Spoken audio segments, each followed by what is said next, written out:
সব পুরো ছারখার, কিন্তু আল্লাহ তাআলার পবিত্র কোরআন এর কিচ্ছু হয় নাই। সুবহানাল্লাহ, আলহামদুলিল্লাহ, সুবহানাল্লাহ। আল্লাহ তাআলার এই একই রহমত। আল্লাহ তাআলার পবিত্র কোরআন পুরো ছাই হয় নাই, কিন্তু সব ছারখার হয়ে গেছে। দেখেন পুরা সব কিছু, এই যে পুরা ঘর এর সোফা, তারপরে ক্যাবিনেট, তারপরে দিয়ে যে সোফার পুরা কিচ্ছু নাই। তারপরে এই যে চালের বস্তা কিনেছিল, চালের বস্তা, লাকড়ি, খাট, তারপরে এই যে যাবতীয় জামা কাপড়, তারপরে এই যে ক্যাবিনেটের কাচের জিনিস, আলমারি, শোকেস, কিচ্ছু নেই, কিচ্ছু নেই। সব কিছু পুরো ছারখার, কিন্তু আল্লাহ তাআলার এই পবিত্র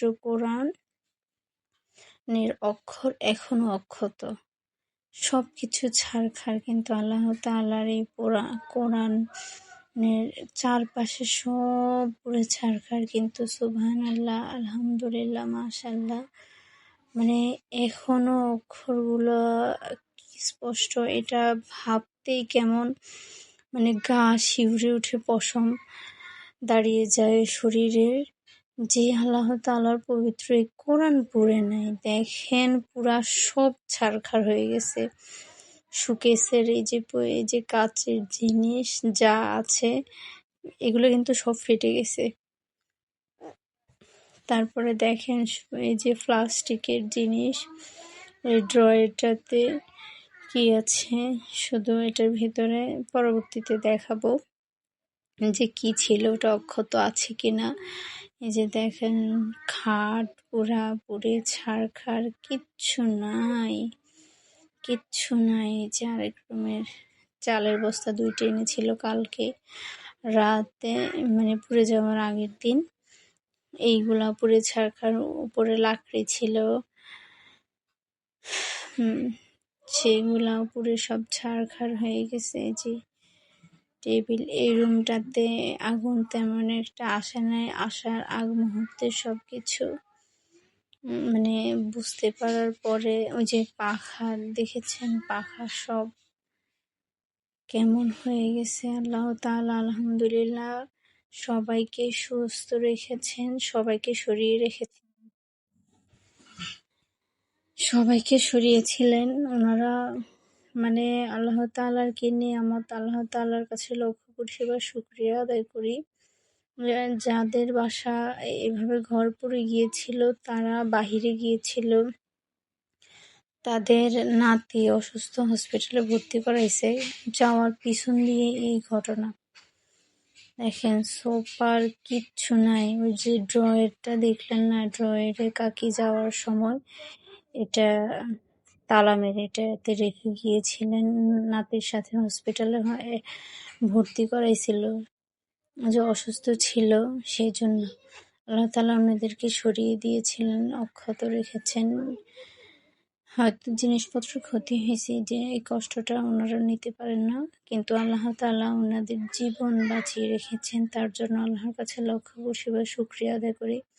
আল্লাহ তাআলা তো পারতেন, ওনারা যখন ছিল তখন আগুনের ইয়েটা ওনাদের গায়ে পড়তে পারতো, কেউ কারো ক্ষতি হইতে পারতো, কেউ মারা যেতে পারতো, তাই না? কত জায়গাতে হয়, কিন্তু এখানে তার কিচ্ছু হয় নাই, আলহামদুলিল্লাহ।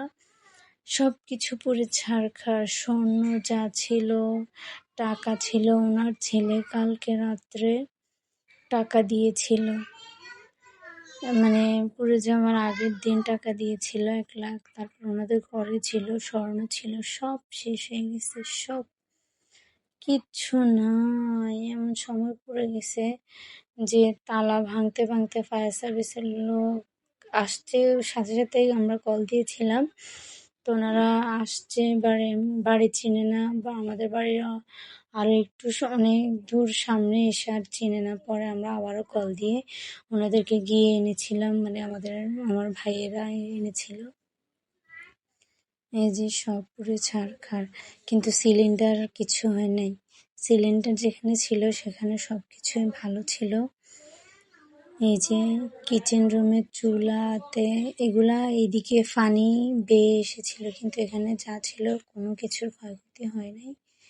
এই যে এখানের উপরে টিন, সব টিনের চাল সব কিছু নষ্ট হয়ে গিয়েছে।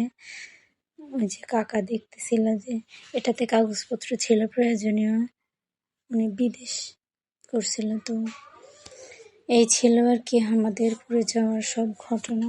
আল্লাহ তাআলা আলহামদুলিল্লাহ লক্ষ কোটিবার শুকরিয়া আদায় করি, বড় কিছু থেকে হেফাজত রেখেছিলেন। এই তো আল্লাহ তাআলা এখানে হয়তো আল্লাহ তাআলার অনেক বড় নেয়ামত ছিল সেজন্য, কারণ ওনারা আমরা দেখেছি ছোটবেলায়, কারণ জানি না, তবে মানে এটা মনে হচ্ছে কারণ ছোটবেলা থেকে দেখে এসেছি যে ওনারা নামাজ রোজা করে, 5 ওয়াক্ত নামাজ পড়ে। ওই যে মানুষের ক্ষয়ক্ষতি এগুলা ওনাদের ভিতরে নাই। তো আল্লাহ তাআলা কোন নেয়ামতের উসিলায়, আল্লাহ তাআলার রহমতের উসিলায়, কিসের উসিলায় আল্লাহ তাআলা ওনাদেরকে হেফাজত করেছেন জানি না। তো সবশেষে বলবো আল্লাহ সবাই একটু সতর্ক থাকবেন। এই তো।